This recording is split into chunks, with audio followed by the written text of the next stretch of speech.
ያው የኤርትራ ጉዳይ እዛም ተወልጄ ስላደኩ ስለማውቀው ዝም ለበችለትኝነት እንደዚህ እየፈለክ የምትረማመድበት አይደለም። ጉዳይ ኤርትራ ኣብኡ ተወሊደ ስለ ዝዓበኹን ስለ ዝፈልጦን ስቒልካ ብሸለልትነት ከም ድሌትካ ትዕንድረሉ ጉዳይ ኣይኮነን። ዓቕሚ ኤርትራ ብዙሕ ሰብ ኣይፈልጦን እዩ። ንእሽቶ ሃገር እያ ይበሃል። እንተኾነ ኤርትራ ብጣዕሚ ዓባይ ሃገር እያ። ኣነ ብዙሕ ግዜ ተዛሪበ ኣለኹ። ኣብ ኢትዮጵያ ብዙሕ ጽልዋ ዘለዋ ሃገር እያ። ስልጣን 5-6 መራሕቲ ኢትዮጵያ ንኽቕጽልን ከቋርጽን ጽልዋ ኤርትራ ነይርዎ።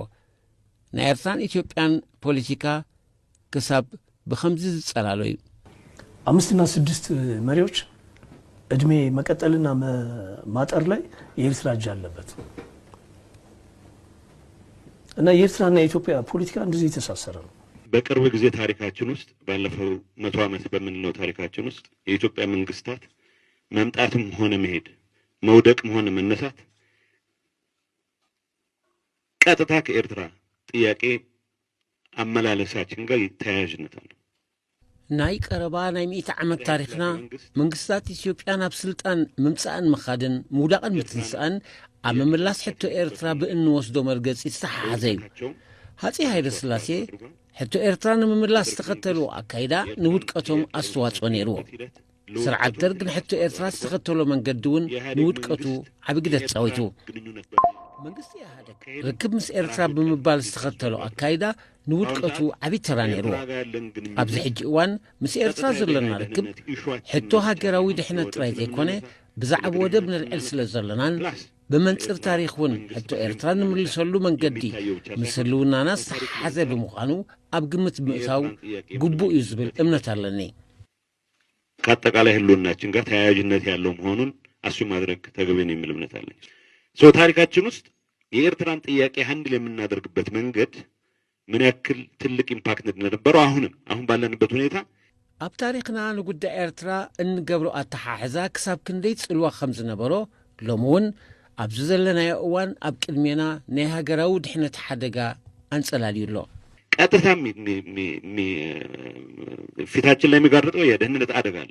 እዚ ዝዛረብ ዘሎ አገልጋሊ ስርዓት ብልጽግና ዝኾነ ዘይተቐብረ ሬሳ ንሱን መሰልቱን ክፈልጥዎ ዘለዎም ህዝቢ ኤርትራ ሕትኡ ብስርዓታት ኢትዮጵያ ክምለሰሉ ተጸቢዩን ሓቲቱን ኣይፈልጥን።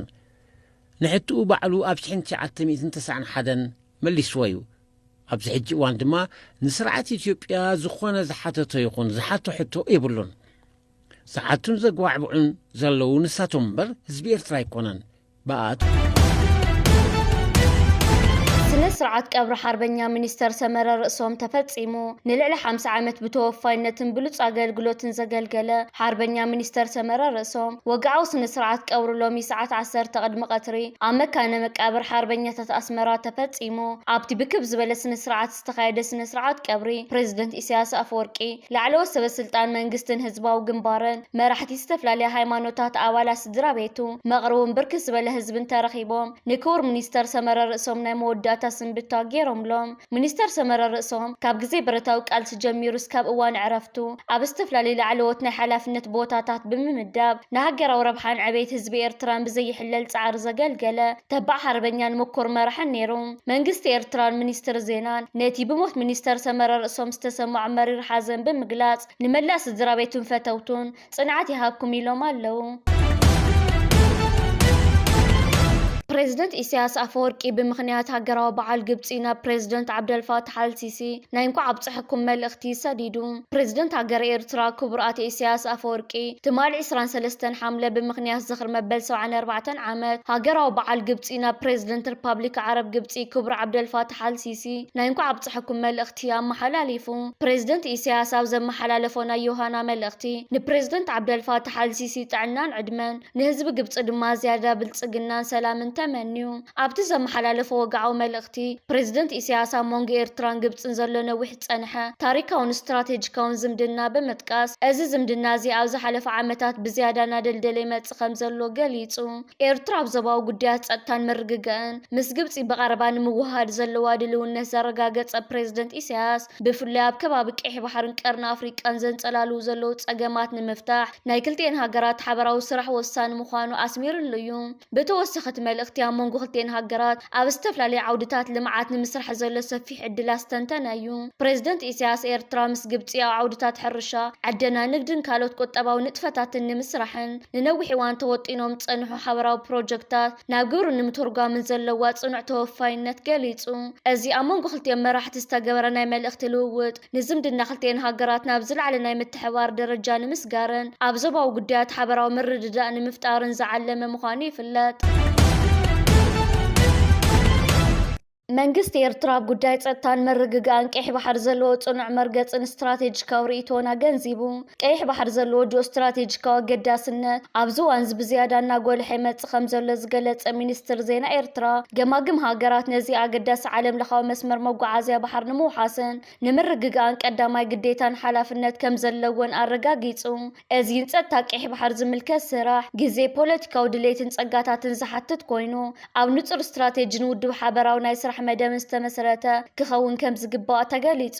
ኣብዚ ሰሙን ኣብ ጅዳ ዝተገበረ ሓበራዊ ወታደራዊ ልምምድ ሓዊሱ ዝተፈላለዩ ሃገራት ቀይሕ ባሕሪ ዘካይድዎ ዘለዉ ጻዕርታት ናይ ዝሓበራዊ ዕላማ መቐጸልታ ምዃኑ ተመልኪቱ መርገጽ ኤርትራ ካብቲ ኣብ ወርሒ ሚያዝያ 2019 ኣብ ሪያድ ዝተኻየደ ናይ ላዕለዎት ሰበስልጣን ሃገራት ቀይሕ ባሕርን ወሽመጥ ዓደንን ኣኼባ ዝቐረበ እማመ ዝተበገሰ ኮይኑ እዚ ስዕብ 12 ነጥብታት ዝሓዘ መሰረታዊ መትከላት የጠቓልል። ኩነታት ቀይሕ ባሕርን ዝተኣሳሰሩ ጉዳያትን ብጭቡጥ ብዘይ ሻራን ኩለ መድያውን መልክዑ ክግምገም ከም ዘለዎ ኣብዚ ድሊ ዕላማታትን ሽቶታትን ሙሉእ ንጽህና ክህሉ ምርግጋጽ ንሰላምን ጸጥታን ቀይሕ ባሕሪ ዘስግኡ ጉዳያት ብዝርዝር ምልላይን ምምዳብን ዝተቐመጡ ሽቶታት ናብ ግብሪ ንምትርጓም ዘኽእል ውፅኢታዊ ስትራቴጂ ምውፃእ ንስጋኣታት ንምቁፅጻር ንምውጋድን ዘኽእሉ ስልትታት ምስ ፖሊስታት ምትሕብባር ኣዋሃይድካ ምስራሕ ነቲ ስትራቴጂታት ብምሉእ ንምፍጻም ዘኽእል ዝርዝር መደባት ምውፃእ ናይ ትግባር ኣገባባት ዝተኣሳሰሩ መዋቕራትን ዘድልዩ ጸጋታትን ምውዳብ ኩሎም ዝውደቡ ማሕበራት ኣብ ልዕሊ ሉዓላውነት ሃገራትን ኣህጉራዊ ሕግን ዝተመስረቱ ክኾኑ ምርግጋጽ ገማግም ሃገራት ናይ ገዛ ርእሰን ሓያል ናይ ምክልኻል ዓቕምን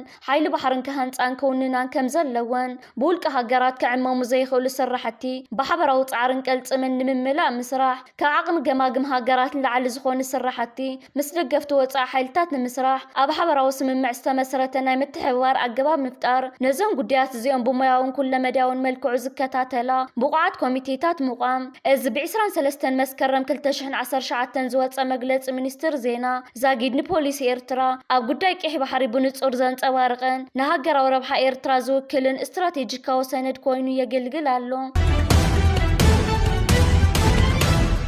ኢንስቲትዩት ፖሊቴክ ኣብ ኤርትራ ዓውዲ ቴክኖሎጂን ስነ ሰብኣዊ ብልሕን ሓድሽ ምዕራፍ ይኸፍት። ኣብ ኤርትራ ዓውዲ ቴክኖሎጂን ሙያዊ ስልጠናን ካብ ዝነጥፉ ዘለዉ ብሕታውያን ትካላት ሓደ ዝኾነ ኢንስቲትዩት ፖሊቴክ ኣብ ኣስመራን ምጽዋዓን ብዝርከብ 4 ጨናፍር ኣቢሉ ኣብ ዓመት ኣስታስ 700 መንእሰያት ብሞያ የስልጥን ከም ዘሎ ተገሊጹ።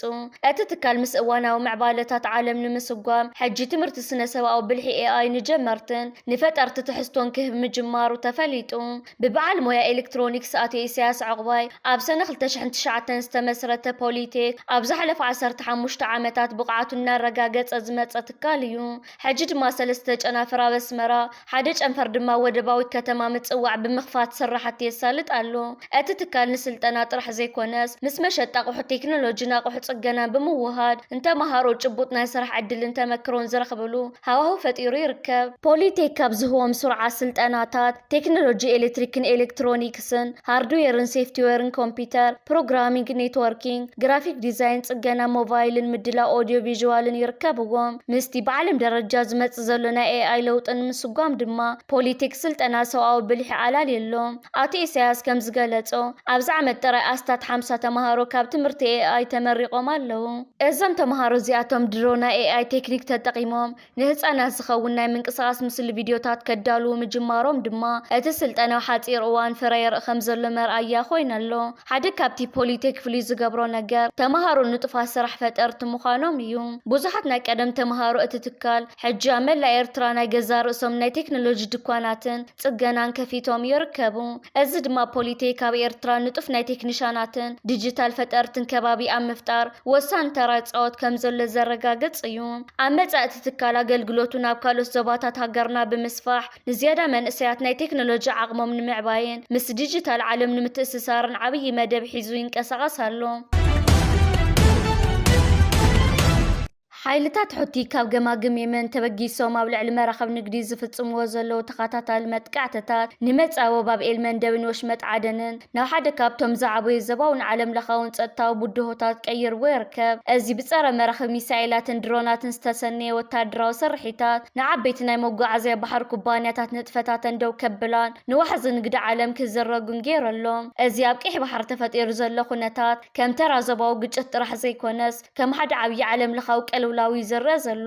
ብድሕሪ ዞም ዕጡቓት ሕቲ ኢራን ከም ዘላ ዝገልጹ ጸብጻባት ጸጥታ እቲ ጉዳይ ዝያዳ ስትራቴጂካዊ መልክዕ ከም ዝሕዝ ገይርዎ ኣሎ። እዚ ምዕባለ እዚ ድማ ዓለምና ካብቲ ንዓሰርተታት ዓመታት ጸንሐ እንኮ ቀጽራዊ ስርዓት ወፅያ ናብ ብዙሓዊ ስርዓት ተሰጋገር ምህላዋ ዘርኢ ጭቡጥ ምልክት ምዃኑ ፖለቲካውያን ተንተንቲ ይሰማምዑሉ። ኣብዚ ሰፊሕ ጂኦፖለቲካዊ ናይ ረብሓታት ምዝባዕ ዝፍጠረሉ ዘሎ እዋን እቲ ኣብ ቀይሕ ባሕር ነዊሕ ገማግም ባሕሪ እትውንን ኣብ ቀርኒ ኣፍሪቃ ርግእትን ሓያልን ኮይና ወፅያ ዘላ ኤርትራ እንታይ ዓይነት ረብሓ ክትረክብ ትኽእል ዝብል ሕቶ ኣብ ብዙሓት ተዓዘብቲ ይለዓል ኣሎ።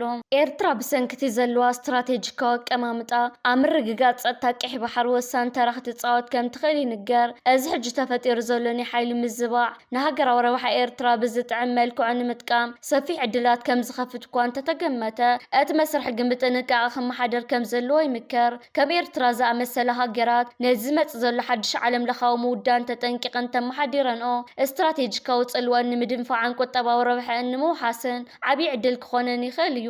ይኹን እምበር እዚ ዝረአ ዘሎ ዕድላት ማዕረ ማዕሪኡ ስውር ሓደጋታት ዝተሰከመ ምዃኑ ኣይዝንጋዕን። ኣብ መንጎ ሓያላን ሃገራት ዝካየድ ናይ ጽልዋ ቃልሲ ንዞባ ቀይሕ ባሕር ናብ ናይ ውግእ መጻወድያ ክቕይሮ ስለ ዝኽእል ነቲ ኩነታት ብብልሒ ምርዳእን ብጥንቃቐ ምምራሕን ንመጻኢ ኤርትራ ወሳኒ ክኸውን እዩ።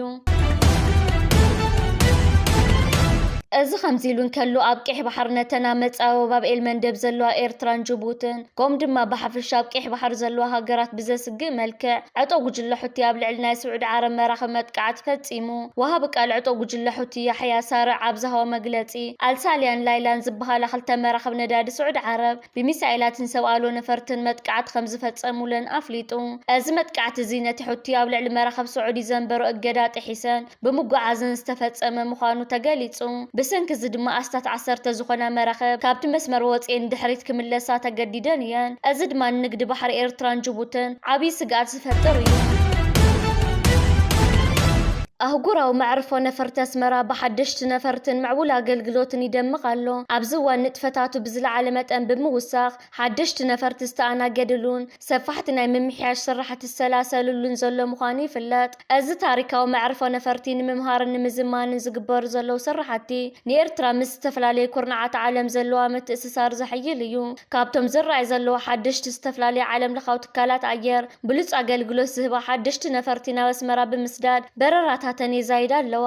እዚ ድማ ተጓዓዝቲ ዝሓሸ ምቾትን ድሕንነትን ዝህብ እዩ። ኣብ ውሽጢ እቲ መዕርፎ ነፈርቲ ተጓዓዝቲ ብቕልጡፍን ብፅሬትን ንኽተኣናገዱ ኣብ ኣተኣላልያ ሻንጣታት ቴክኖሎጂ ቪዛን ፓስፖርትን ከምኡውን ኣብ ናይ መፅንሕን መእንገድን ክፍልታት ጽቡቕ ስራሕቲ ይስራሕ ኣሎ። እቲ መዕርፎ ነፈርቲ ብፅሬቱ ዘለዎ ስም ንምሕላው ብዝተገበረ ፃዕሪ ሕጂ እውን ተጓዓዝቲ ምቁር ኣቀባብላን ምቹው ሃዋህውን ዝፈጥር ኣሰራርሓ ተዘርጊሑ ይርከብ። እዚ ምንቅስቓስ እዚ ንዘፈር ቱሪዝም ኤርትራ ዓብዪ ዓቕም ዝፈጥር ኮይኑ ንንግድን ኢንቨስትመንትን ሃገርና እውን ሓድሽ ተስፋ ዘብስር እዩ። ብሓፈሻ ኣህጉራዊ መዕርፎ ነፈርቲ ኣስመራ ብዘለዎ ስትራቴጂካዊ ኣቀማምጣን ሕጂ ዝረኣዩ ዘለዎ ሓደሽቲ ምዕባለታትን ኣብ ምብራቕ ኣፍሪቃ ሓደ ካብቶም ተመረፅቲ መዕርፎታት ንምዃን ዘኽእሎ ጽቡቕ ስራሕቲ ይሰላሰል ኣሎ።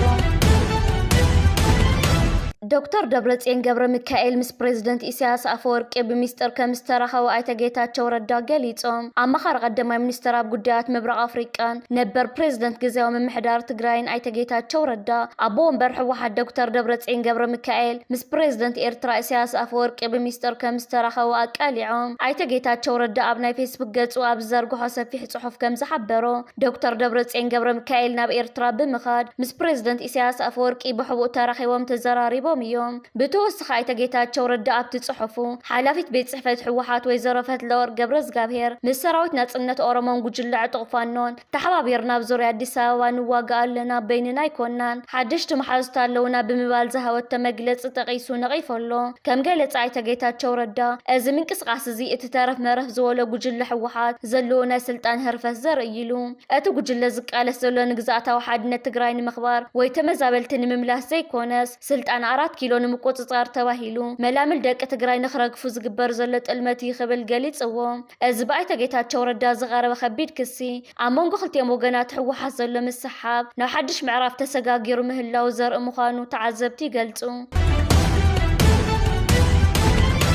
መንእሰያት ዞባ 4 ዓፋር ብበዝሒ ናብ ግንባር ሓድነት ህዝቢ ዓፋር ይጽንበሩ ምህላዎም ተገሊጹ ኣብ ኢትዮጵያ ክልል ዓፋር ካብ ወረዳ ያልዎ ዞባ 4 ዝተበገሱ ሓያሎ መንእሰያት ነቲ ኣንጻር ስርዓት ብልጽግና ዓጥቃው ቃልሲ ጀመረ ግንባር ሓድነት ህዝቢ ዓፋር ይጽንበሩ ከም ዘለዉ ካብቲ ዞባ ዝወጹ ጸብጻባት ሓቢሮም እዚ ኣብ ዝቐረበ እዋን ዝተመስረተን አንጻር ፖሊስታትን ምሕደራን ፌደራል መንግስቲ ኢትዮጵያ ብረት አልዒሉ ዝንቀሳቐስ ዘሎ ዕጡቕ ሓይሊ ኣብ ውሽጢ ሓጺር ግዜ ሰፊሕ ተቐባልነትን ወታደራዊ ዓቕምን ናሃነፀ ይመጽእ ከም ዘሎ ይግለጽ ብፍላይ ካብ ወረዳ ያሎን ከባቢኣን ዝውሕዝ ዘሎ መንእሰያት ነቲ ግንባር ተወሰኸ ናይ ሰብ ሓይልን ሞራልን ይኾንዎ ከም ዘለዉ ተመልኪቱ ከምኡ እውን እቲ ግንባር ብዘይካት ወታደራዊ ምንቅስቓሱ ፖለቲካዊ ጽልውኡ ኣብ ውሽጢ ሕብረተሰብ ዓፋር ንምስፋሕ ጽቡቕ ስራሕቲ እናገበረ ይርከብ እዚ ድማ ኣብቲ ዞባ ዘሎ ዘይምርግጋእን ንመንግስቲ ዘሎ ተቃውሞን ንምምራሕ ዝዓለመ ምዃኑ ይንገር ተዓዘብቲ ከም ዝሕብርዎ እቲ ግንባር ሓጺር ግዜ ዘርኣዮ ናይ ዕቤት ፍጥነትን ናይ ተዋጋዕ ዓቕሙን ነቲ ኣብቲ ዞባ ዘሎ ጸጥታዊ ኩነታት ሓድሽ ገጽ ከም ዝህቦ ይግመት እቲ ብግንባር ሓድነት ህዝቢ ዓፋር ዝፍለጥ ሓይሊ መሰልን ረብሓን ህዝቢ ዓፋር ንምሕላው ከም ዝሰርሕ ተገሊጹ ኣሎ ሚስተራዊት ነፋሪት ቤላሩስ ኣብ ኣስመራ ኣብ ውሽጢ ሓጺር እዋን 3 ግዜ ምብጻሕ ከም ዘካየደት ተገሊጹ ካብ ሃገር ቤላሩስ ተበገሰት ፍሊት ናይ ጽዕነት ነፋሪት ኣብ ዝሓለፈ ቅንያት ብተኸታታሊ ናብ ኣስመራ ከም ዝኣተወትን ሚስተራዊ ዑደት ተካይድ ከም ዘላን ዝእምቱ ጸብጻባት ወፂኦም እታ ብመከታተሊ በረራት ኣስተለለየት ነፋሪት ኣብ ውሽጢ ሓጺር መዓልታት ጥራይ ን3 ግዜ ካብ ቤላሩስ ተበጊሳ ኣብ ኣስመራ ከም ዝዓለበት ተሓቢር ኣሎ እዚ ምንቅስቓስ እዚ ኣብቲ ዞባ ዘሎ ተኣፋፊ ጸጥታ ኩነታትን ምስቲ ኣብ ቀረባ ጊዜ ሰበስልጣን ኢትዮጵያን ኤርትራን ናብ ቤላሩስ ዝገበርዎ ዑደትን ተኣሳሲሩ ብዙሕ ግምታትን ስጋኣታትን የልዕል ኣሎ ተዓዘብቲ ከም ዝሕብርዎ እዚ ዓይነት ናይ ጽዕነት ነፋሪት መብዛሕትኡ ግዜ ንወታደራዊ መሳርሒታትን ከበድቲ ኣቑሑትን ንምግዓዝ ዝጥቀሙሉ እዩ እታ ነፋሪት እንታይ ሒዛ ከም ዝመጸት ብወግዕ ዝተገለጸ ነገር እኳ እንተዘይብሉ ምስቲ ኣብቲ ክልል ኣምሓራን ትግራይን ከምኡውን ኣብ ደቡብ ሱዳን ዝካየድ ዘሎ ወታደራዊ ወጥሪ ተኣሳሲሩ ናይ ኣጽዋር ጽዕነት ክኸውን ይኽእል እዩ ዝብል ስክፍታታት ኣብ ማሕበራዊ መርበባት ይቃላሕ ኣሎ ዲፕሎማሲያዊ ድሕረ ባይታ ኣብ ዝሓለፈ ወርሓት ላዕለዎት ሰበስልጣን መንግስቲ ኢትዮጵያ ብፍላይ ካብ ስርዓት ብልጽግና ናብ ቤላሩስ ዑደት ከም ዝገበሩ ይፍለጥ እዚ ንሕጂ ብተኸታታሊ ዝካየድ ዘሎ በረራታት ነፋሪት ቤላሩስ ድማ ናይቲ ዲፕሎማሲያዊ ርክብ መቐጸልታን ናይ ስትራቴጂካዊ ምትሕብባር ምልክት ክኸውን ከም ዝኽእል ፖለቲካውያን ተንተንቲ ይገልጹ ዛጊድ ብወገን መንግስቲ ኤርትራ ይኹን ቤላሩስ ብዛዕባ ዕላማ እታ ነፋሪትን ጽዓነት ተቑሑን ዝተወሃበ ወግዓዊ መግለጺ የለን እዚ ምስጢራዊ ምንቅስቓስ ነፋሪት ንፖለቲካዊ ኩነታት ቀርኒ ኣፍሪቃ ብዝያዳ ዝተሓላለኸ ይገብሮ ከም ዘሎ ይንገር